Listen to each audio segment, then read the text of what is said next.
Kajian Kitab.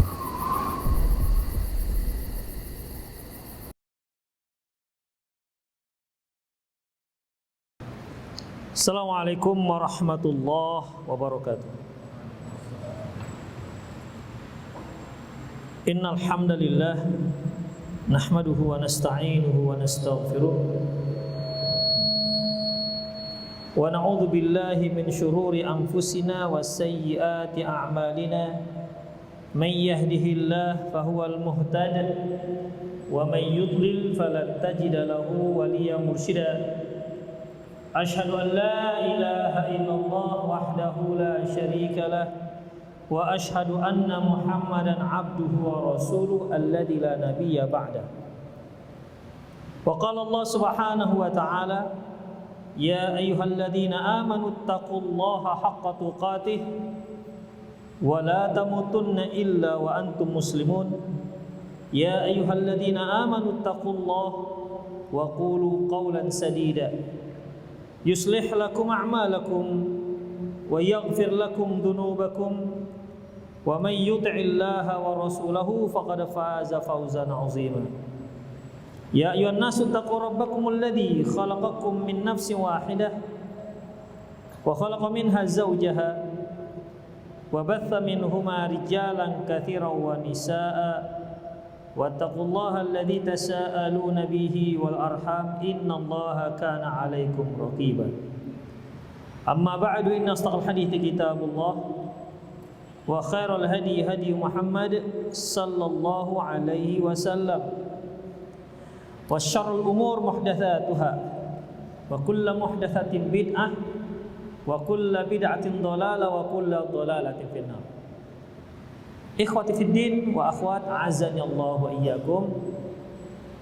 Kita lanjutkan kajian kita di Adabul Mufrad karya Imam Al-Bukhari, yaitu babun birrul aqrabi fal aqrab. Bab berbuat baik kepada kerabat yang terdekat dan yang terdekat. Maksud ataupun tujuan Imam Al-Bukhari menyebutkan bab ini agar kita bisa melakukan skala prioritas dalam berbuat baik. Hendaklah kita dahulukan yang terdekat dari orang-orang yang ada hubungan silaturahmi dengan kita. Seperti ada orang yang membutuhkan pertolongan, yang satu abang kandung kita, yang satu lagi abang tiri kita. Tentu kita tahu siapa yang paling dekat, maka utamakan yang terdekat. Abang kandung kita statusnya lebih dekat terhadap kita ketimbang abang tiri.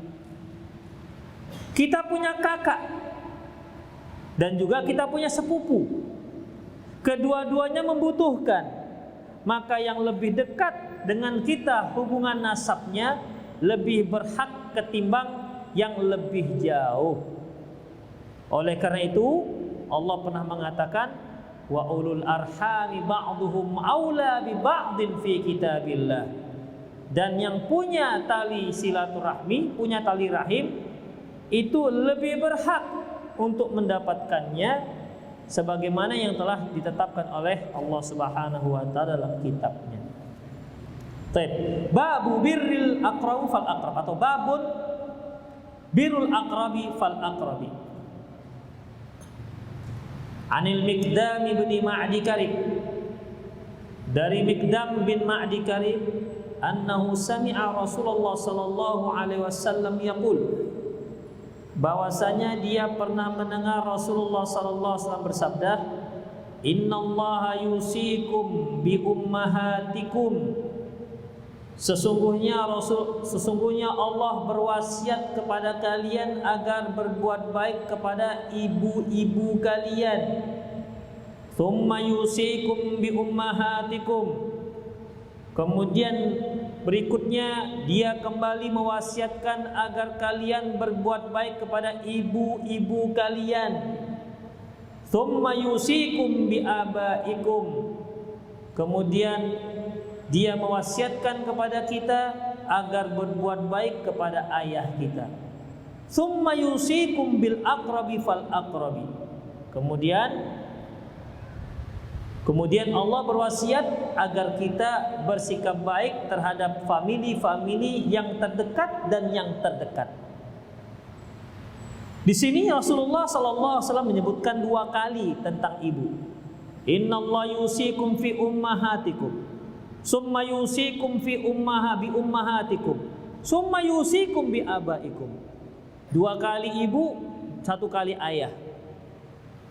Adapun hadis yang pernah kita bacakan, ya, hadis yang pernah kita sampaikan, Rasulullah Sallallahu Alaihi Wasallam menyebutkan 3 kali yang terkait dengan ibu, yaitu hadis dari Bahz bin Hakim, dari ayahnya dan kakeknya. Kakeknya berkata, "Qultu ya Rasulullah, wahai Rasulullah, man abar? Kepada siapa aku harus berbuat baik?" Qal, beliau mengatakan, "Ummuk, ibumu." Qultu man abar? Kepada siapa lagi aku berbuat baik?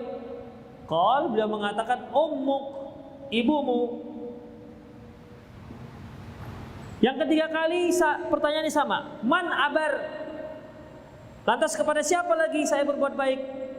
Qal, ummuk, ibumu. Barulah yang keempat, man abar? Siapa lagi Rasulullah? Abaka. Ya. Jadi di sini sebutkan man abar, ummak sampai 3 kali. Yang keempat baru abaka, yaitu ayahmu. Ini Khafiddin. Jadi dari hadis ini menyebutkan 3 kali. Tapi hadis yang kita sebutkan tadi, ya, hadis bab menyebutkan 2 kali. Jadi bagaimana Khafiddin? Ya, di sini menunjukkan bahwasanya kita harus lebih mengutamakan berbuat baik, mendahulukan bakti kita kepada ibu kita ketimbang ayah kita. Itu Khafiddin. Mengapa demikian? Karena seorang ibu itu lebih butuh bakti anaknya ketimbang ayahnya. 1. Yang kedua, seorang anak itu lebih banyak durhaka kepada ibunya ketimbang ayahnya. Mengapa ayahnya jarang? Karena takut dengan ayahnya.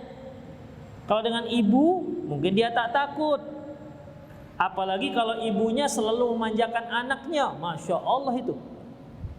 Jadi dalam masalah ini Khafiddin, Rasulullah menekankan yang terpenting dan yang paling membutuhkan dan yang paling banyak orang-orang melanggarnya, yaitu berbakti kepada ibu.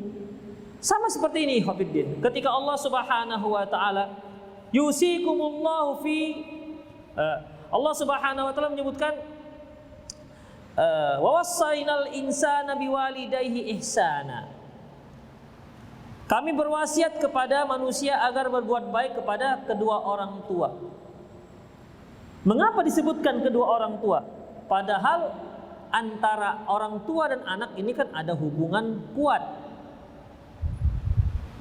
Tapi yang disebutkan, yang diingatkan hanya anak. Kalian para anak-anak berbaktilah kepada kedua orang tua. Padahal kan orang tua juga harus berbuat baik kepada anak-anaknya. Apakah ada orang tua yang durhaka kepada anaknya? Ada. Ya. Ada orang tua yang durhaka kepada anaknya. Sebagaimana seorang ayah melapor, mengadu kepada Umar bin Khattab tentang kedurhakaan anaknya. Lantas dipanggil oleh Umar bin Khattab anaknya tersebut. Dipanggil oleh Umar bin Khattab anaknya tersebut. Ditanya, diinterview oleh Umar bin Khattab, "Kenapa kamu durhaka kepada ayahmu?" Si anak bertanya, "Ya Rasulullah, apa sebenarnya kewajiban seorang ayah kepada anaknya?" Umar bin Khattab menyebutkan 3. Yang pertama, dia harus mencarikan ibu yang solehah untuk anak-anaknya. Yang pertama. Yang kedua, dia ajarkan Al-Quran kepada anaknya. Yang ketiga, dia beri nama yang bagus untuk anaknya. Lantas si anak mengatakan, ya Rasulullah, ibuku itu orang kafir. Yang kedua, ya Rasulullah, ayahku tak pernah mengajarkan Quran kepadaku. Yang ketiga, ya Rasulullah, ayahku memberiku nama Ju'al. Ju'al itu kumbang kelapa. Ya, kumbang kelapa yang diberi nama oleh ayahnya. Apa kata Umar bin Khattab?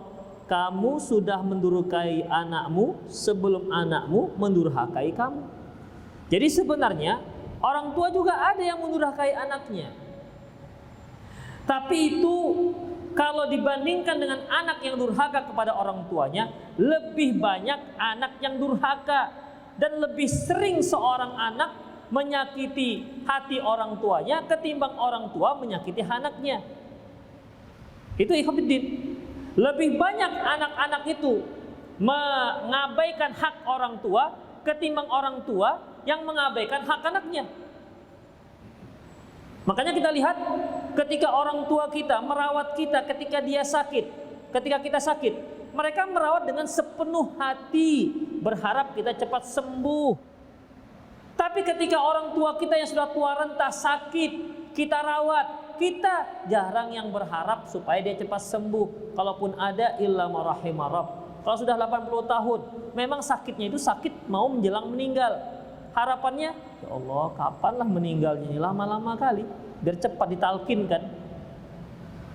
Belum lagi kalau anak yang durhaka, yang disenternya, mana ini harta-harta bapak nih, jangan sampai ada yang lepas. Itulah anak ikhwatiddin. Ya. Oleh karena itu yang ditekankan oleh Allah Subhanahu wa taala, birrul walidain, berbakti kepada kedua orang tua. Bukan berarti orang tua tak perlu berbakti ataupun berbuat baik kepada anak-anaknya. Keliru. Sama dengan ini ikhwatiddin. Allah Subhanahu wa taala menyebutkan ibu, ya, menyebutkan ibu ketiga kali, ada yang 2 kali. Itu menunjukkan bilangan 2 dan 3 itu menunjukkan ini prioritas. Makanya bab ini bab birrul al-aqrab fal aqrab. Berbuat baik kepada yang dekat, yang terdekat. Kita harus memiliki ilmu mana yang harus kita taati, mana yang harus kita kedepankan. Ikhwati fillah rahimani Allah wa iyyakum. Kalau kita lihat lagi dalam hadis yang lain, di mana dari Ibnu Abbas, annahu ata rajulun faqala inni khatabtu imra'atan. Ya Rasulullah, aku melamar seorang wanita. Fa'abat antang kihani, tapi dia enggak terima, ditolaknya lamaranku. Fa khatabaha ghairi, datanglah laki-laki lain yang meminangnya. Fa'ahabbat antang kihahu, dan dia menerima pinangan tersebut. Lantas faghirtu 'alaiha, aku pun cemburu. Kenapa?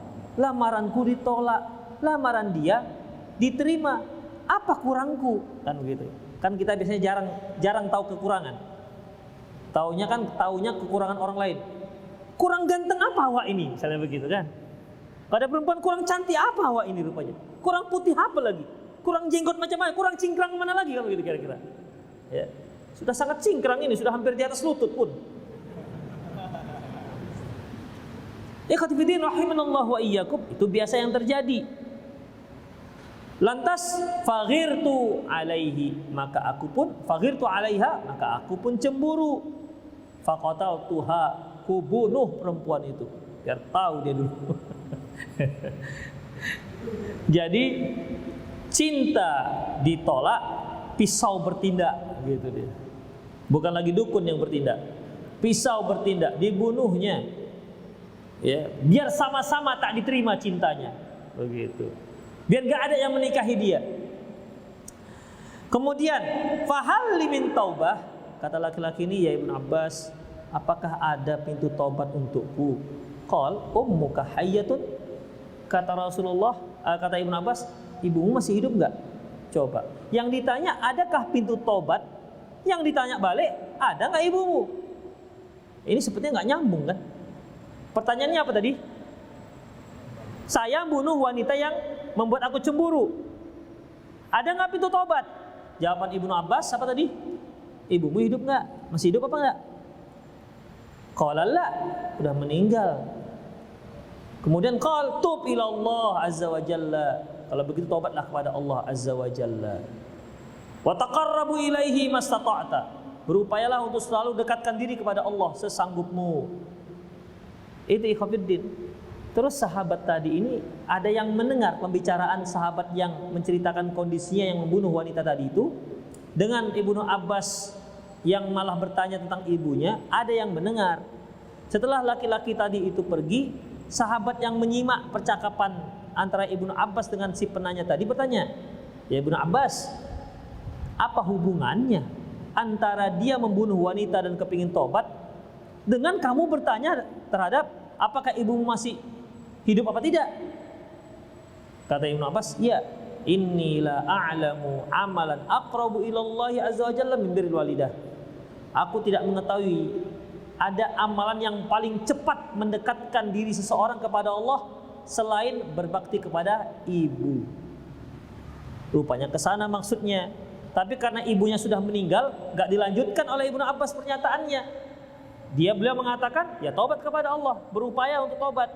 Seandainya laki-laki ini mengatakan masih ada, pasti yang pertama diperintahkan Ibnu Abbas apa? Berbakti kepada ibumu. Tapi sayangnya ibunya sudah meninggal. Itu ikhwatiddin rahimanallahu wa iyyakum. Ya berkaitan dengan albir, al-aqrab, fal-aqrab. Baik. Muncul pertanyaan, mengapa sampai 3 kali? Apa istimewanya seorang ibu ini? Ikhwatiddin, ada 3 hal. Sebagaimana dikatakan oleh para ulama, bahwasanya ada 3 hal. Demikian juga oleh Imam Al-Manawi. Ada 3 hal di mana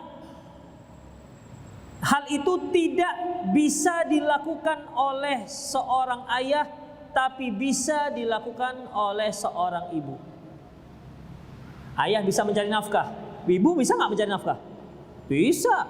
Banyak wanita-wanita single parent, bahkan kesuksesannya dalam dunia dia ada yang jauh lebih banyak hasilnya ketimbang laki-laki yang lain. Itu yang ada. Taib, apa lagi yang laku laki-laki?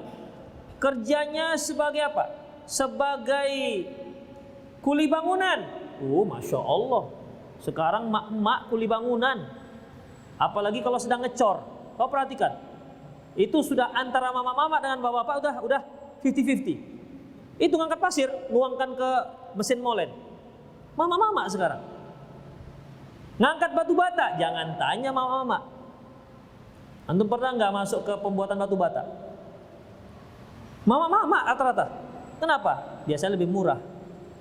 Itu Khafidin, sempat saya pernah tanya, Bu, kenapa ibu kerjanya sekasar ini? Kan kenapa nggak ada yang lain lagi? Nggak ada Pak. Ya ini sambil mengisi waktu luang, ya cari duit begitu. Gitu ya Khafidin. Jadi apa yang bisa dilakukan oleh seorang ayah bisa dilakukan oleh seorang ibu. Tapi ada perkara-perkara yang tidak bisa, yang bisa dilakukan oleh seorang ibu, namun takkan mungkin si ayah melakukannya. Pertama, hamil. Coba tunjuk tangan, ayah mana yang pernah hamil? 1. Kemudian melahirkan. Coba cari ayah mana yang melahirkan. Yang ketiga, menyusui. Tidak ada seorang pun sehebat-hebat ayah, sesoleh-soleh ayah, sesakti-sakti ayah, sakti mandraguna, gak akan bisa dia melakukan yang 3 ini. Hamil, melahirkan, nyusui. Oh ada Ustadz, itu berarti pakai selang dia itu. Kalau asli gak akan mungkin di Khafidin. Inilah 3 hal yang dilakukan seorang ibu terhadap anaknya, takkan mungkin dilakukan oleh seorang ayah terhadap anaknya. Ini juga yang disebutkan oleh para ulama, sebab mengapa disebutkan 3 kali. Man abar ummak, man abar ummak, man abar ummak, man abar abak. sampai yang keempat baru ayah. Itulah ikhwatiddin rahimani Allah wa iyyakum. Baik.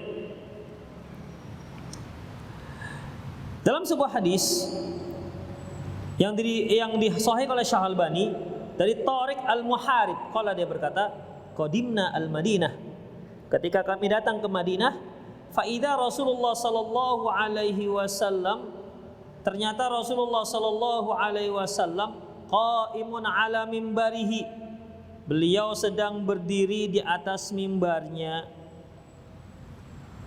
Lantas khataban nas, waktu itu beliau sedang memberikan khutbahnya.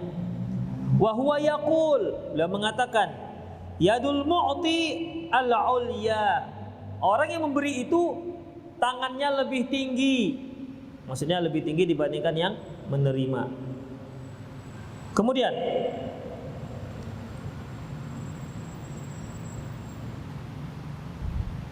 lantas ikhwatiddin, ibda bima ta'ul, kata beliau, hendaklah kamu memulai, artinya memulai untuk memberi. Beliau katakan bahwasanya tangan yang memberi itu tangan yang di atas, lebih mulia. Beliau katakan lagi, ibda biman ta'ul, mulailah dari orang yang berada di bawah tanggung jawabmu. Berarti yang dimaksud adalah sang suami. Makanya Allah Subhanahu wa taala ya mengatakan, ar-rijalu qawwamuna 'alan nisa bima faddalallahu ba'dakum 'ala ba'd wa bima anfaqu min amwalihim. Bahwasanya laki-laki itu qawwamun, pemimpin bagi kaum wanita, dan itu sesuai dengan fitrah. Seorang laki-laki ketika dia mencari pasangan hidupnya seorang wanita, pasti dia akan memilih, menginginkan, bercita-cita seorang wanita yang mudah untuk dipimpin, tidak bandel dan kerengkang. Pasti itu. Wanita gitu juga. Kalau ditanyakan gimana karakter seorang suami idaman anti, Ustadz, yang bisa menjadi imam saya, Ustadz, itu dia. Yang bisa membimbing saya, menggandeng tangan saya menuju surga, itu wanita. Coba tanya. Kalau ada yang wanita yang mengatakan, saya mencari suami Ustadz yang bisa kuatur-atur lah, itu coba perhatikan wanitanya. Betul nggak itu wanita? Jangan-jangan pura-pura wanita dia. Kalau dia pakai cadar, coba buka cadarnya. Jangan-jangan laki-laki berjenggot. Tapi secara naluri dan fitrah begitu. Laki-laki kepingin wanita yang bisa dia pimpin, dia menjadi imam. Perempuan kepingin mendapatkan suami yang bisa memimpinnya dan menjadi imamnya. Itu khafidin. Allah mengatakan, ar-rijalu qawwamuna 'alan nisa, wanita itu, laki-laki itu merupakan pemimpin bagi kaum perempuan. Ingat, ar-rijal di sini jenis kelamin. Ya. Yang berjenis kelamin laki-laki, pemimpin bagi yang berjenis kelamin perempuan. Bukan artinya yang bermental laki-laki merupakan pemimpin bagi yang bermental perempuan. Walaupun dia perempuan, tapi mentalnya mental laki-laki, boleh memimpin laki-laki yang mentalnya mental perempuan. Dari sini mereka mengatakan boleh perempuan itu memimpin sebuah negara. Kenapa? Asalkan mentalnya mental laki-laki, tomboy lah gitu kira-kira. Ini plesetan ikhwatiddin. Ya. Nggak ada satu bahasa pun, tafsir pun mengatakan ar-rijal artinya mental laki-laki. Nggak ada. Ya. Jadi artinya adalah yang berjenis kelamin laki-laki. Tapi Ustadz, ada itu kaum perempuan yang memang dia cakap untuk memimpin, bahkan laki-laki dia pimpin. Di perusahaan dia sebagai manajernya, bahkan general manajernya. Perempuan itu gimana? Umumnya ikhwatiddin, Islam itu selalu berbicara, dalil selalu berbicara secara aghlabiyah, umumnya. Adapun satu-satu itu memang keluar dari koridor. Makanya hukum itu secara umum, bukan person. Baik, wa bima anfaqu min amwalihim, dikarenakan mereka yang menginfakkan harta mereka kepada kaum wanita. Walaupun ada juga wanita yang menafkahkan hartanya kepada kaum laki-laki. Dia bekerja keluar, sementara suaminya pengangguran. Udah, abang di rumah saja. Abang mencuci, urus anak, nyapu, ngepel, masak. Udah, saya yang keluar, saya yang bekerja. Kebetulan mungkin istrinya punya titel S3, sementara kawan SD pun nggak tamat. Nasib. Jadi Khofiddin, akhirnya bagaimana? Si istri mencari nafkah, ada nggak? Ada Khofiddin. Jadi suami tinggal menerima setoran. Nih bang, nafkah saya untuk hari ini. Kasihan kali tuh suami. Udah, itu satu. Ada yang sama-sama punya pendapatan, tetapi sang istri lebih besar pendapatannya, income-nya ketimbang suaminya. Ini juga rada-rada meper nih kepemimpinannya. Kenapa? Suami bilang, berapa gaji abang? 1,5 juta. Lah bang, saya 5 juta. Udah abang dapur aja. Udah. Makanya tidak sedikit wanita yang akhirnya menyepelekan suaminya karena income-nya lebih besar. Itu Khofiddin. Jadi nggak boleh Ustadz, boleh, nggak ada masalah, tapi jangan sampai itu semua membuat sang istri menyepelekan sang suami, menjadikan suaminya menjadi babu atau pembantu. Ya, tidak seperti itu Khofiddin. Boleh, tapi ada syaratnya. Syarat dan ketentuan berlaku. Baik. Kemudian Khofiddin rahimallahu wa iyyakum. Ya. Jadi laki-laki yang memberikan nafkah. Sini Rasulullah katakan, ya, yadul mu'ti al-a'la, ulia. Orang yang memberi itu dia yang tangannya lebih tinggi. Suami tangannya lebih tinggi. Berarti dia lebih mulia ketimbang istrinya. Dalam masalah ini dia yang memberi istrinya nafkah. Fabda bima ta'ul. Mulailah dari orang yang berada di bawah tanggung jawabmu. Artinya bagaimana ikhwatifiddin? Ketika kita punya pendapatan, istri kita memerlukan nafkah, maka berikan kepada dia dahulu. Sisanya baru infakkan ke masjid, infakkan ke Rosa TV, boleh. Ya. Infakkan ke SAP, solidaritas ambil bagian, boleh. Jangan sampai uangnya jutaan diinfakkan ke SAP, solidaritas ambil bagian untuk Lombok. Istrinya beras pun tak dibelikan. Ini zalim Khofiddin. Dia harus punya skala prioritas. Dan juga jangan sampai pelit. Karena istrinya banyak makannya, akhirnya prioritasnya beli beras saja bawaannya. Habis cepat berasnya misalnya. Jadi karena seorang suami itu bisa membuat dia menjadi bakhil gara-gara anaknya, bakhil gara-gara istrinya. Jadi bagaimana Khofiddin? Distabilkan.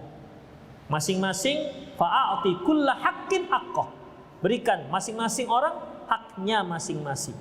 Dan dahulukan yang dekat dan yang terdekat. Bagaimana kalau seandainya seorang ibu membutuhkan bantuan anaknya, istrinya juga membutuhkan bantuan anaknya, mana lebih dahulu? Istrinya membutuhkan bantuan, ibu kandungnya juga membutuhkan bantuan. Mana lebih dia dahulukan? Ibu, bukan istri. Istri dia sabar-sabarkan, Dik, sabar Dik ya. Ini mama perlu bantuan sekali, sabar Dik. Insya Allah lain kali, insya Allah pokoknya sisanya untuk adik semua lah, pokoknya jangan khawatir. Ya. Jangankan ini Dik, rembulan pun akan kupetikkan ke pangkuanmu Dik. Layulah sikit. Jangan kalau kita sudah bantu ibu, lantas seolah-olah istri kita singkirkan. Di situ yang sering istri menjadi seolah-olah ibu si suami menjadi saingan dia. Pandai-pandailah antum itu berada di tengah, ya, mendekatkan dua wanita yang sering terjadi konflik di rumah tangga. Demikian ikhwatiddin rahimani Allah wa iyyakum. Baik. Ibda bima ta'ul. Kamu mulai dari yang kamu tanggung jawabi. Ummuka, ya, ummaka, ibumu, wa abaka, ayahmu, wa ukhtaka, saudara perempuanmu, wa akhaka, dan saudara laki-lakimu. Summa adanaka, semua kemudian yang terdekat dan yang terdekat. Ternyata ikhwatiddin kalau diprioritaskan antara kakak dan abang lebih didahulukan abang. saudara laki-laki. Kira-kira kenapa? Ada yang bisa menjawab? Kira-kira saja. Kalaupun salah nggak saya suruh pulang lah. Kira-kira kenapa ya Habib? Hah? Laki-laki itu dia penanggung jawab tulang punggung. Perempuan kalau dia belum menikah ada ayahnya, ayah kita. Kalau dia sudah menikah ada suaminya. Adapun laki-laki dia menjadi tulang punggung keluarga. Itu dia ikhwatiddin. Ya. Oleh karena itu dalam ilmu waris lidzakari mithlu hadzil unsayain. Bahagian laki-laki itu 2, bagian perempuan 1. Karena kalau perempuan dapat harta warisan itu nggak rusak. Dia nggak perlu menjualnya untuk memberi nafkah, nggak perlu. Kenapa? Dia punya suami. Kalau rumah tangganya lagi stabil, beda dengan sang suami, beda dengan seorang suami laki-laki. Warisannya bisa rusak. Kenapa? Karena dia memberi nafkah. Kalau nggak cukup, dia jual warisan, berikan untuk anak istrinya. Itulah ikhwatiddin rahimani Allah wa iyyakum. Jadi dalam masalah ini ya kita harus berbakti, berbuat baik. Kalau untuk orang tua namanya berbakti, kalau untuk kalau untuk kerabat berbuat baik. Ikhwatiddin rahimani Allah wa iyyakum. Dalam hadis yang lain Rasulullah mengatakan al khalatu bimanzilatil bahwasanya bibi dari pihak ibu itu sama statusnya seperti ibu. Bibi dari pihak ibu, khalah. Bibi kita kan ada 2. Ada dari pihak ayah, ada dari pihak ibu. Dari pihak ayah namanya ammah. Dari pihak ibu namanya khalah. Kenapa ammah ini enggak disebutkan? Karena sebenarnya dia lebih dekat. Orang Arab terdahulu, orang-orang Arab, mereka itu lebih dekat dengan keluarga bapak ketimbang keluarga ibu. Ya. Karena itu juga menjadi wali mereka. Beda dengan kita di Indonesia. Lebih dekat dengan keluarga ibu ketimbang keluarga bapak. Allahu alam, mengapa sebab demikian? Coba, antum bisa nggak rasakan? Kita itu bisa lebih dekat kepada keluarga ibu ketimbang keluarga bapak. Gimana kira-kira? Antum gimana? Ada yang enggak? Hah? Kalau enggak berarti antum orang Arab. Arab malum. Enggak tahu, mungkin itu kulturnya orang Indonesia. Ya. Allahu a'lam bishawab penyebabnya itu. Demikian ikhwatiddin ya. Jadi kita dalam berbuat baik harus punya skala prioritas. Cukuplah ya. Capek kali saya tadi. Ya, tadi habis pulang taklim langsung kejar kemari. Demikian semoga bermanfaat. Aku qouli hadza wa astaghfirullah li wa lakum wa lisal muslimin innahu ghafurur rahim. Yang bertanya silakan. Afan kalau terlalu cepat. Tapi tidak apa. Persiapannya tadi sudah sampai bab berikutnya, tapi nanti terlalu lama menggunakan waktu. Assalamualaikum Ustaz, bagaimana memulai ta'aruf tapi akhwatnya belum ngaji? Ini matanya ini perlu diruqyah ini orang.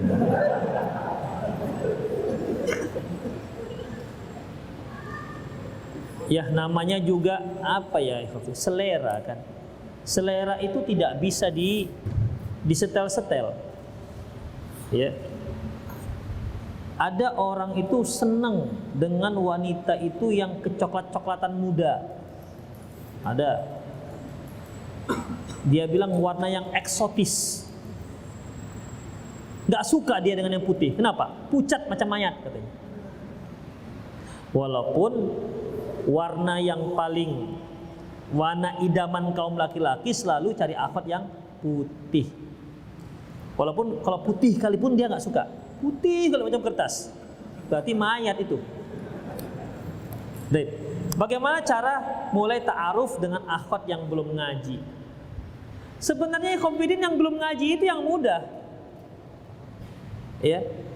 Yang belum ngaji itu yang malah mudah. Yang repot itu yang sudah ngaji. Karena kalau kita ajak komunikasi, "Bang, maaf Bang, enggak mahram."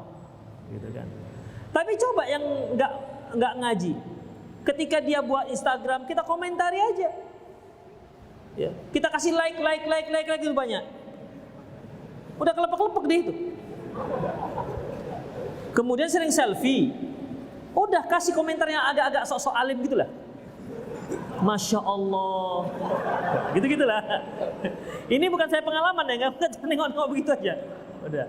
Jadi, Masya Allah, abang ini pakai Masya Allah. Ini soleh banget nih. Ini gue banget nih katanya. Begitu nanti Hafiddin. Ya. Karena dia kepingin bagaimanapun seorang akhwat walaupun dia yang nggak ngaji, dia kepingin suaminya itu soleh.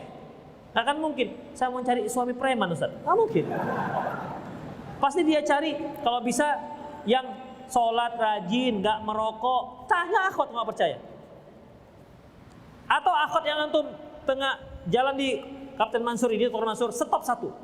Maaf Mbak. Mbak lebih suka laki-laki yang merokok atau nggak merokok? Kalau dia katakan merokok, berarti dia perempuan perokok. Umumnya akan mengatakan yang tidak merokok. Suka yang rajin sholat apa enggak? Kalau dia katakan, saya nggak suka dengan laki-laki yang nggak sholat, dengan laki-laki yang sholat. Tanya, Mbak, agamanya apa? Itu dulu. Ya salah stop kan? Rupanya orang Buddha. Demikian Hafiddin. Dah. Hanya saja tentunya kalau memang antum tertarik dengan akhwat yang belum ngaji, ya, antum kan mengerti tentang ilmunya. Sudah, lamar saja, datang. Hanya kalau akhwat yang belum ngaji ini, dia nggak mau begitu kenal dilamar-lamar. Dia maunya penjajakan dulu. Ingin mengetahui karakter siapa calonnya. Makanya biasanya prosesnya bisa 6 tahun. Itu, tahankanlah 6 tahun. Pacaran dulu, bawa sana bawa sini, begitu. Dan bukan satu hal yang aneh kalau keluarga muslim sekarang udah kok baru kenal sudah mau nikah. Jadi curiga, memang apa yang terjadi? Nuduh pula dia. Kita mau melaksanakan syariat, mau langsung lamar. Jadi kita Jadi dituduh jadinya.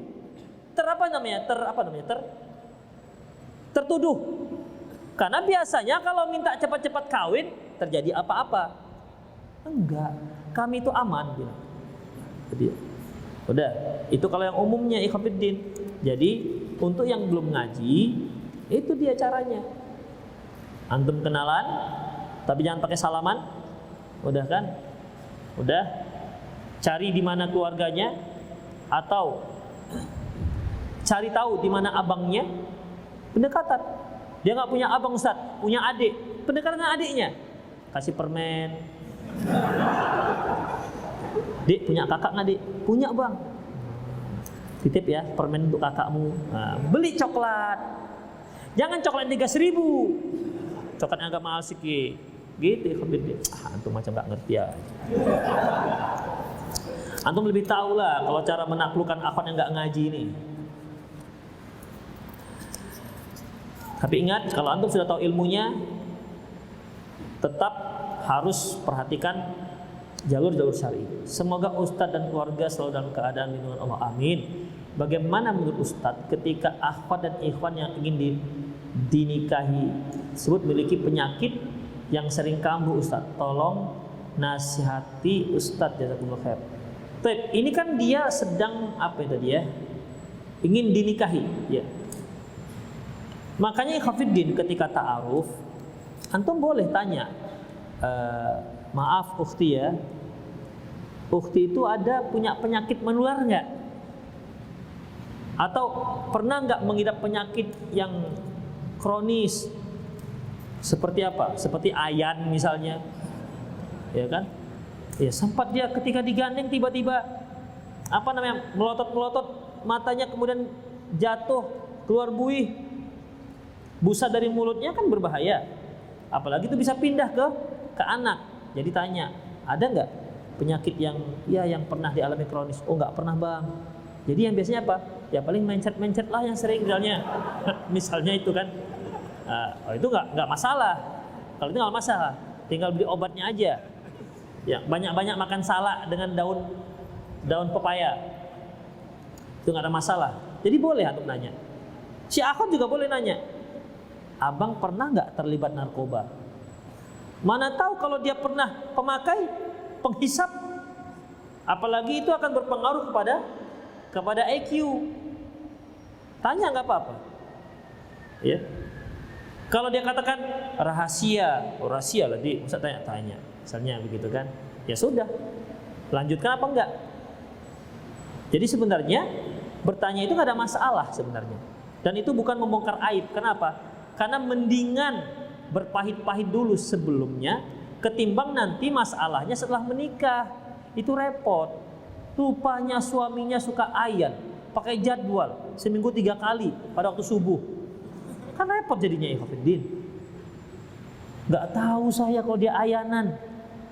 Ada lagi jenis kelainan mental. Suami yang suka mukul istri ada. Dia bisa berpenampilan ganda. Artinya kalau baik-baik sekali, kalau mukul, marah, mukul macam maling dibuatnya istrinya. Ada? Benar. Dan itu wakil, realita. Setelah dia pukul istrinya habis-habisan, bisa berdarah-darah. Setelah itu reda marahnya, itu dianggap seperti nggak ada terjadi apa-apa. Kenapa dia? Maafkan abangnya dia. Begitu. Nanti kalau marah seperti itu, ada. Makanya ikhwatiddin, hati-hatilah dalam mencari pasangan. Jangan yang penting ganteng, pejabat, atau dia punya kerjaan tetap, atau dia income-nya, atau dia orang kaya. Lihat mentalnya gimana, rusak nggak mentalnya, itu ya. Jadi ini untuk akhwat juga seperti itu, ikhwan juga seperti itu. Hati-hati dalam memilih pasangan. Assalamualaikum Ustaz, apakah sikap seorang suami ketika istri sering membuat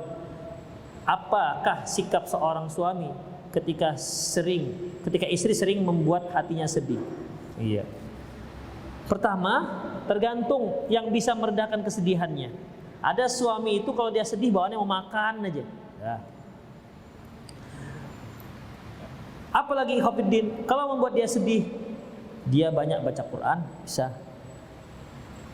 Ya.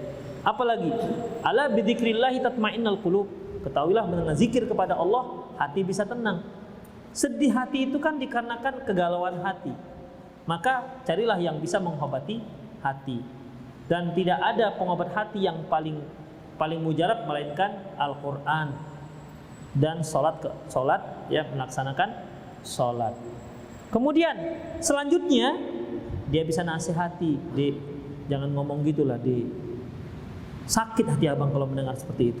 Dalam kali nasihat, nah, gitu dengan lemah lembut. Jangan muncung mutu ya dia. Oh Allah Subhanahu Wa Taala, bahasa dari awal pakai muncung. Kalau Jawa congor mutu loh dek. Jangan dikawin, tetap pakai bahasa lembut.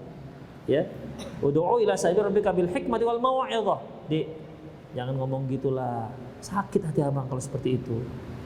Kasih tahu ikhwatiddin. Terkadang para istri itu enggak tahu kalau ucapan itu menyakiti hati sang suami. Misalnya, gurau, abang hitam kali sekarang ya. Sementara ikhwatiddin, masalah warna itu dari semenjak dia lajang itu sangat riskan, enggak boleh disebut-sebut masalah warna. Sama dengan akhwat. Kalau disinggung masalah berat, itu masalah yang sangat sensitif. Iya. Kalau masalah berat, ada yang seperti itu. Macam-macam nih ikhwatiddin. Ada yang kalau disinggung masalah keluarga, sensitif dia. Jadi, hendaklah dibuka komunikasi. Makanya kan ada seorang wanita yang dinikahi oleh seorang qadhi yang namanya lupa saya, Sureh atau siapa namanya. Ya. Sebelum dia memegang istrinya, apa kata istrinya? Istrinya memberikan mukaddimah, innal hamdalillah nahmadu wa nasta'inu wa nastaghfiruh. Kemudian apa kata istrinya? Sebelum engkau menyentuh saya, beritahukan kepadaku apa yang engkau suka dan apa yang engkau tak suka. Jadi istri juga boleh seperti itu. Seorang akhwat kalau dilamar oleh seorang sudah menikah, malam pertama dia bisa melakukan seperti itu. Pakai mukaddimah juga nggak apa-apa, tapi jangan lama-lama kali mukaddimahnya. Ya, sekedar mukaddimah. Sekarang bang, supaya terbuka apa yang abang tak suka dan apa yang abang suka. Parfum misalnya, apa yang abang suka dan apa yang tak suka. Kadang-kadang ada suami itu tak suka dengan satu parfum dipakai oleh sang istri, muntah suaminya. Itu ikhwatiddin. Jadi ini hanya perlu yaitu komunikasi. Apa hukumnya apabila seorang suami, ini kok tadi suami istri. Apa hukumnya apabila seorang suami tidak memberi nafkah kepada keluarganya karena belum bekerja dan tidak mengakui anak kandungnya? Apakah hukumnya kalau saya tidak mengizinkan dia berkomunikasi dengan anak-anaknya karena saya kesal, Ustaz? Kesal! Dia tidak mengakui anaknya. Pertama, ikhwatiddin, seorang suami apabila dia tidak memberi nafkah pada anaknya dan istrinya, dosa. Karena itu kewajibannya. Tapi dia belum bekerja, Ustaz. Kenapa kok bisa belum bekerja? Belum diterima. Memangnya bekerja itu harus di kantor? Banyak pekerjaan ikhwatiddin. Antum ambil karung, jalan keliling kampung, kutipin itu botol-botol aqua, jadi duit. Atau apa lagi? Pergi ke pabrik roti, minta dispensasi, jual baru bayar, jual roti keliling. Saya pernah jual roti keliling. Ya, 4 hari saya jual roti keliling, jual roti donat, donat paha ayam itu yang ditaburi coklat. 4 hari saya jualan roti, seminggu saya sakit.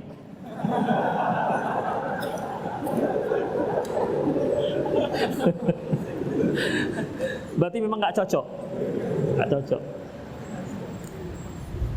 Kemudian ikhwatiddin, ya, yang penting bekerja, bukan harus di perusahaan.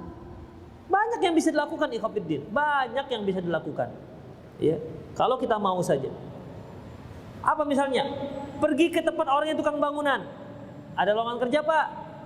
Untuk connect lah, untuk ngangkat-ngangkat apa begitu. Pokoknya bekerja insya Allah dapat kalau mau bekerja. Tapi kalau mau harus perusahaan, instansi pemerintah, bersainglah dengan yang ijazahnya S3. Sedangkan S2 aja banyak nganggur. Apalagi ente yang SD nggak tamat. Itu ikhwatiddin.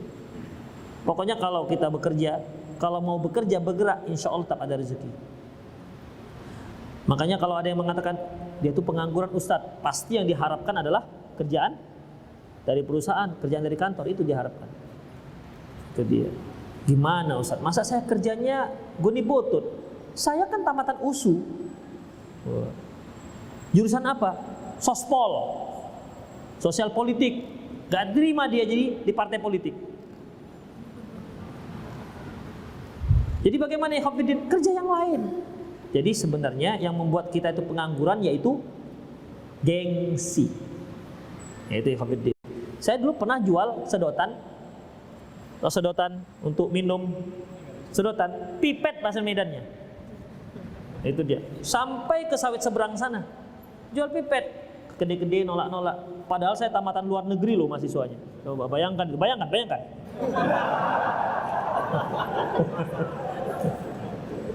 Jual pipet, jual plastik asoy, jual apa lagi? Jual roti. Dan pernah juga 2 tahun styling jam, servis jam di Kampung Lalang, di kaki 5. Kalau hujan kehujanan, panas kepanasan. Itu ikhwatiddin pernah, alhamdulillah makan istri saya. Bahkan lebih banyak dulu liburnya dibandingkan sekarang. Dulu saya targetnya, kalau sudah dalam seminggu dapat 400, sisa harinya kita jalan-jalan. Tuh, hebat kan? Sekarang mau jalan-jalan gak ada waktunya. Padahal sudah melewati 400.000. Itu ikhwatiddin. Jadi pokoknya kerjalah. Gak ada cerita pengangguran dalam Islam. Gak ada. Asalkan mau bergerak, insya Allah ada rezeki. Ustadz, saya melamar seorang akhwat, lalu dia menerima. Tadi pertanyaannya apa ya? Penyakit kan? Oh, penyakit sudah lewat ya. Baik. Kemudian, boleh nggak saya melarang dia bertemu dengan anaknya? Nggak boleh. Ya. Kalau si istri mau putus dengan suaminya alias cerai, boleh. Tapi si istri tidak boleh menghalangi si suami bertemu dengan anaknya. Karena itu sama artinya dengan memutus tali silaturahmi. Apapun ceritanya, seburuk apapun ayahnya, itu tetap ayahnya, tak bisa diputus. Sebagaimana dengan ibunya. Jadi gimana Ustaz? Saya kesal sekali dengan suami saya ini. Iya, kesal, bersabarlah. Semoga Allah Subhanahu wa taala memberikan jalan keluar. Itu ya, ikhwatiddin. Kemudian nggak mengakui anaknya. Kenapa dia nggak mengakui anaknya? Ya. Kalau seandainya itu adalah anaknya benar, dia nggak diakui, maka dia termasuk dosa besar yang terbesar. Termasuk dosa besar yang terbesar yaitu memutuskan tali silaturahmi. Ustaz, saya melamar seorang akhwat, lalu dia menerima dan sudah komit di akhir tahun menikah, lalu dia batalkan secara sepihak dan tanpa ada alasan. Apakah boleh membatalkan seperti itu? Gak masalah. Makanya ikhwatiddin, kalau antum melamar seorang akhwat, jangan sampai ada cinta-cintaan sebelumnya. Itu dia. Jadi antum tuh freedom, merdeka. Tidak terikat hati antum tuh dengan seorang akhwat. Jadi antum lamar, oke. Akhir tahun, oke. Dia putus, gak masalah. Tidak satu kembang di taman. Bahkan banyak yang lebih mekar dibandingkan dia. EGP lah. Emang dia aja seorang akhwat? Banyak yang lain.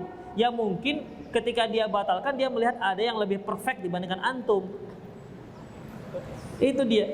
Dan ini adalah jawaban dari istikharah antum. Istikharah itu kan Allahumma inni astaqdiruka bi'ilmik wa Allahumma inni astakhiruka bi'ilmik wa astaqdiruka biqudratik, dan seterusnya. Kan ada kalimat Allahumma, ya Allah, apabila aku menikahi wanita ini, baik untuk agamaku, untuk akhiratku, maka permudah. Kalau tidak, maka jauhkan aku dari dia dan jauhkan dia dariku. Kan itu isi doa istikharah. Kalau ternyata batal, ketahuilah itu jawaban dari Allah Subhanahu wa taala. Kalau dilanjutkan itu tak baik untuk Anda. Tapi Ustadz, Masya Allah dia solehah banget Ustadz, hafal juz 30. Bukan 30 juz 30. Sesoleh apapun dia belum tentu cocok dengan antum. Itu ikhwatiddin. Mungkin lebih cocok yang akhwat itu yang kurang-kurang soleh. Supaya apa? Supaya antum lebih banyak dapat pahala dengan mendidik dia, lebih banyak dapat ilmu jariahnya. Ajarkan dia sholat, ternyata lepas yang hafal juz 30, dapat yang baru selesai tamat Iqra 2 akhwatnya. Ajarkan dia. Ketika dia mahir baca Quran, setiap huruf yang dia baca, antum ikut dapat pahalanya. Tuh kan? Makanya ikhwatiddin, yakin hidup ini. Jangan lempem. Jangan ketika batal seolah-olah dunia ini runtuh. Dunia ini tetap berkembang dan tak akan runtuh sampai kiamat. Jangan gantungkan harapan dan cita-cita antum dengan hanya seorang akhwat. Biarkan dia memilih jalannya, antum pilih jalan antum. Demikian, antum tuh laki-laki. Ya. Yang menentukan dunia ini laki-laki, bukan perempuan. Begitu. Itu jangan runtuhkan cita-cita antum, jangan rusak kehidupan antum aja dengan seorang akhwat. Yang begini-begini ikhwatiddin, itu gara-gara apa? Gara-gara sudah ada cinta sebelumnya. Apapun terjadi, tetap engkaulah yang ada dalam hatiku. Begitu. Akhirnya ketika putus, bunuh diri. Gara-gara apa? Cintanya putus. Coba kalau nggak ada cinta, ya sudah. Kalau nggak jadi ya sudah, nggak masalah. Saya cari yang lain, kamu cari yang lain. Begitu, freedom. Kalau orang sudah cinta, ya ikhwatiddin, ibarat orang katakan, kalau sudah cinta melekat, itu pisang sali rasa coklat. Kenapa? Rasa cinta itu bisa merubah rasa loh. Gak percaya tuh? Rasa cinta itu bisa merubah rasa. Yang pahit bisa menjadi manis. Itulah dia. Sunyi itu bisa menjadi ramai. Dunia ini terasa milik mereka berdua, sisanya ngontrak. Padahal dia masih ngontrak juga di situ. Itulah ikhwatiddin. Itu cinta. Makanya ketika sudah cinta terlalu mendalam, mata menjadi buta, maka penilaian tidak objektif lagi. Kalau sudah cinta ikhwatiddin, jangankan orangnya, lewat depan rumahnya pun rasa sudah hati itu berbunga-bunga. Ih, tadi saya lewat depan rumahnya loh, nampak sendalnya, ya Allah. Ya Allah, sendalnya aja nampak. Senangnya luar biasa itu gara-gara cinta itu. Ya. Itu masih sendalnya, belum orangnya. Kira-kira betul apa enggak? Wah, ngangguk. Sepertinya 25% pernah mengalami. Itu ikhwatiddin. Makanya enggak usah pakai pacar-pacar. Cocok, kira-kira solehah, kita bisa nilai objektif, dekati siapa kira-kira bisa dekati, lamar. Enggak terima, cari yang lain. Aman kan dunia. Begitu. Apalagi antum laki-laki. Laki-laki itu stoknya lebih sedikit dibandingkan akhwat. Jangan khawatir. Amalan apa yang bisa dilakukan untuk ibu yang sudah meninggal? Apa saja. Ya. Karena setiap amalan kebaikan kita itu orang tua langsung mendapatkan andil pahala dari anaknya. Al waladu min kasbi walidahu. Min kasbi walihi. Anak itu termasuk hasil usaha orang tuanya. Wa alaisa lil insani ma sa'a. Manusia itu tidak akan mendapatkan kecuali hasil usahanya. Ustadz, durhakakah seorang anak apabila dia membenci ayahnya karena ayahnya malas bekerja sehingga ibunya yang harus banting tulang? Gak boleh kita membenci ayah. Kalau dia gak mau bekerja, antum yang bekerja. Gak boleh membenci. Ya. Kalau kita membenci, ya durhaka namanya. Karena kalau hati sudah membenci, otomatis akan terlihat dari sikap, ya kan? Terlihat dari mimik wajah. Mana ada orang yang benci lantas dia bisa senyum manis. Kalaupun dia paksa dia senyum, pasti senyumnya senyum pahit. Terlihat ikhwatiddin. Itu refleksi dari sebuah rasa kebencian. Jangankan beramah tamah, duduk bersama saja sudah tak betah. Gara-gara apa? Benci tadi itu. Makanya tidak boleh dia membenci orang tuanya.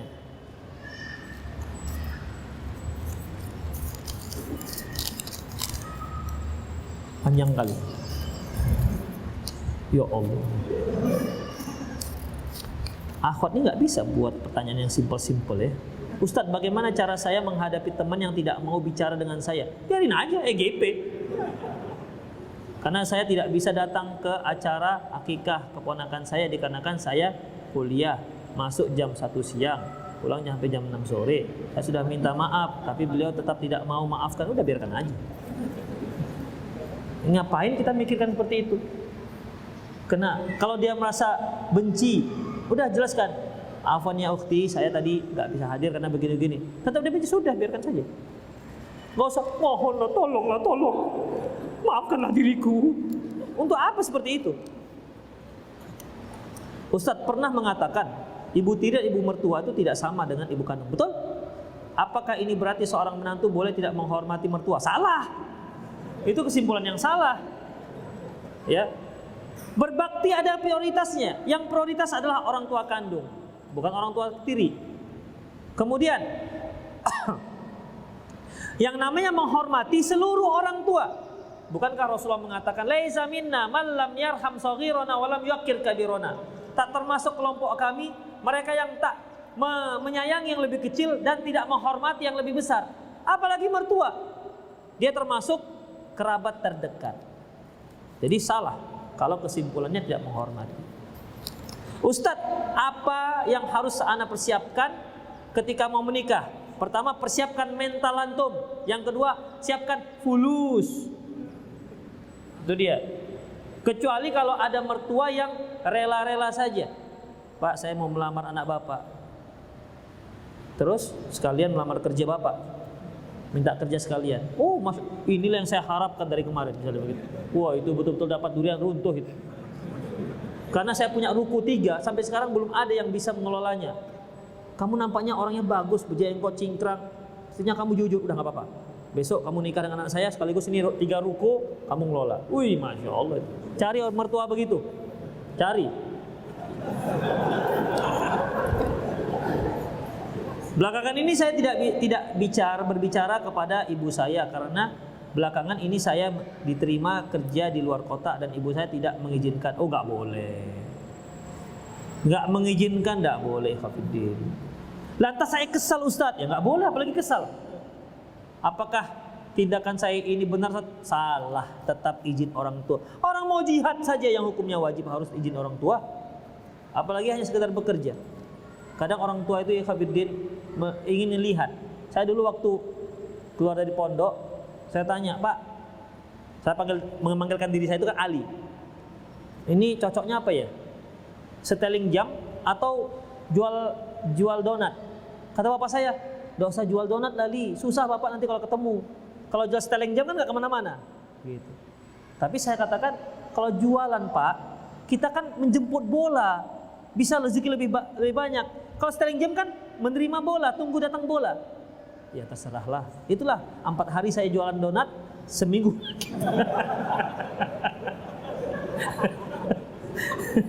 Seminggu sakit.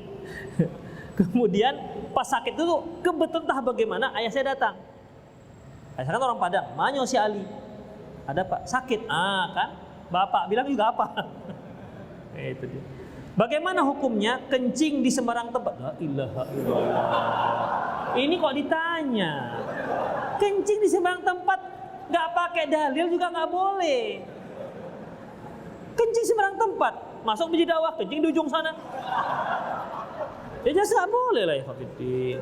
Astagfirullah. Ana sebelumnya pernah mendengar tentang ajaran tasawuf dan Ana bingung Ustadz, ajaran tasawuf itu ajaran yang bagaimana, termasuk ajaran yang bagaimana. Ada buku, cari buku yang judulnya Darah Hitam Tasawuf yang ditulis oleh Syekh Ihsan Ilahi Zahir. Ustadz dalam soal nisa dikatakan bergaulah dengan mereka pada dengan cara yang patut. Jika kamu tidak menyukai istri, maka bersabarlah karena boleh jadi kamu tidak menyukai sesuatu padahal Allah menjadikan kebaikan yang banyak padanya. Tolong jelaskan maksud ayat ini. Khafiddin, ketika seorang masih lajang dan seorang masih gadis, itu selalu yang dibayangkan adalah seorang suami yang seolah suami tanpa cacat. Inginnya soleh, rajin ke masjid, kemudian pendapatan oke, ganteng, pokoknya yang 4 itulah. Semua kepingin begitu. Apalagi kenapa para akhwat suka menunggu ikhwan yang sudah ngaji. Inginnya apa? Inginnya agar mereka bisa membimbing. Ya. Maunya itu kalau sudah ngaji, ya betul-betul soleh macam Nabi. Gak ada lagi main game, gak ada lagi main futsal, gitu kan? Gak ada lagi ya main catur. Ternyata ketika yang datang melamar dia, masuk jenggotnya sampai ke pusat. Wah ini soleh betul. Tengok ke bawah, cingkrang setengah betis, hampir di atas lutut. Ya, ini soleh betul ini. Ketika nikah, ternyata hobinya main game. Ketika nikah, ternyata hobinya main catur misalnya, di luar dugaan. Ini bagaimana Ikhwanuddin?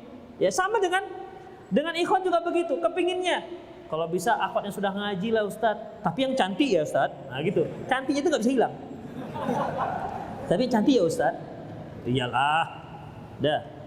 Bayangannya apa? Akhwat pintar ngaji, lembut, lemah lembut maksudnya, lemah lembut, pokoknya semualah.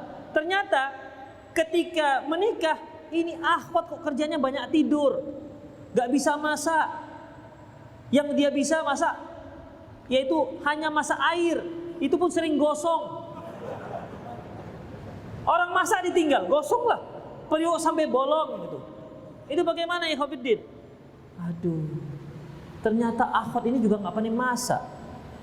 Itu namanya PR Ikhwanuddin. Ketika antum sudah memilih dan inilah yang terbaik, insya Allah istikharah dan jadi itulah yang terbaik untuk antum beserta kekurangan demi kekurangan. Karena nggak ada wanita itu yang nggak ada kekurangan, sebagaimana tak ada suami yang tidak ada kekurangan. Jadi saling melengkapi. Kalau ada suami kekurangan, istrilah bang, janganlah bang main game saja bang. Ayolah kita baca Quran, begitu, ya. Atau kita berlomba bang, lomba menghafal juz 30 gimana, begitu. Kadang-kadang kan suami ini karena memang dari mulai lahir sudah dia main game, hobinya. Sudah dari lahir ikhwatiddin, sukanya main game. Di tempat dia itu ada PlayStation 1, 2, 3, 4 banyak. Dari main bola sampai basket, dari game Spiderman sampai Superman ada dengan dia semua. Dari Superbike sampai ke F1, semua ada dia. Jadi kalau sudah liburan, dari mulai pagi sampai pagi itu aja kerjanya. Sudah mulai ngaji ya, tapi game masih belum bisa dihilangkan. Jadi si istri lah, bagaimana caranya supaya menyibukkan suami untuk hal-hal yang penting. Ayo bang, kita masak sama yuk bang. Nah, gitu. Ayo kita belanja sama bang. Apa lagi? Baca Quran sama bang. Begitu ikhwatiddin. Pelan-pelan. Antum juga begitu. Kalau antum kebetulan mendapat istri yang suka tidur aja bawaannya. Dunia ini datar aja menurut dia. Gak ada tugas yang lain misalnya. Sudah, sibukkan dia dengan kegiatan begitu ikhwatiddin. Tapi tidak ada akhwat yang buruk 100%, sebagaimana tidak ada ikhwan yang buruk 100%. Kalau dia punya kekurangan, pasti banyak kelebihan. Ketika kita melihat kekurangan, jangan sampai kita melupakan kelebihannya. Itu ikhwatiddin. Ada akhwat itu yang nggak cantik-cantik kali ikhwatiddin, nggak pandai dandan, tapi rumah kinclong, masak masya Allah, ngurus rumah tangga, ngurus anak. Tapi satu hal, dia nggak pandai bedaan. Ada yang masya Allah besegeh aja kerjanya. Masalah dandan referensinya segini. Dari make upnya, tahu dia mana lipstick yang memiliki vitamin A, B, C, dan D. Tahu semua. Tapi suruh masak, suruh beli ikan, dipilihnya yang mata merah. Gak pandai dia pilih ikan. Ini bang, alhamdulillah bang, awak dapat ikan murah. Perutnya sudah meletus, matanya sudah merah, ya ikan busuk. Murah lah. Gak tahu dia, gak pernah beli ikan. Kan bisa gak mungkin seperti itu. Ini kan ikhwatiddin. Itu dia. Jadi pasti ada kelebihannya. Ya, pasti ada kelebihannya. Lihatlah kelebihannya. Jangan sampai kekurangannya itu menutupi kelebihannya. Jadi wa'ashiruhunna bil ma'ruf, dan bergaulah dengan dia dengan cara yang baik. Fa'asa an takrahu syai'an, bisa saja engkau membenci sesuatu yang dari dia. Wa ja'allahu fihinna khairan katsira, Allah jadikan selain itu banyak kebaikan dari dia. Itu ikhwatiddin. Ya. Sudah jam 6. Dari tadi saya tunggu jam 6, enggak sampai jam 6. Satu lagi lah. Mohon penjelasannya Ustadz, maksud dari surah Al-Waqiah ayat 13 sampai 14 dengan ayat 39 sampai 40. Enggak tahu saya yang mana itu ayatnya. Saya nggak hafal nomor ayatnya, nomor nggak tahu, nggak hafal. Panjang. Oh inilah ya, ikhwan. Nah ini baru singkat padat. Assalamualaikum Ustaz. Maksud menjadi imam dalam rumah tangga itu bagaimana? La ilaha illallah. Jadi dari tadi saya cerita suami itu menjadi imam, antum nggak paham maksudnya. Imam itu bukan hanya untuk sholat, artinya yang menjadi pemimpin, membimbing anak dan istri, mengayomi mereka supaya bersama-sama meraih ridho Allah Subhanahu wa taala, itu artinya imam. Ya. Jadi bukan hanya sekedar imam sholat. Demikianlah ikhwatiddin, semoga bermanfaat. Lebih dan kurang mohon maaf. Aku qouli hadza wa astaghfirullah li wa lakum wa lisal muslimin innahu ghafurur rahim. Subhanakallahumma wa bihamdik asyhadu an la ilaha illa anta astaghfiruka wa atubu ilaik. Wa akhiru da'wana alhamdulillahirabbil alamin. Assalamualaikum warahmatullahi wabarakatuh.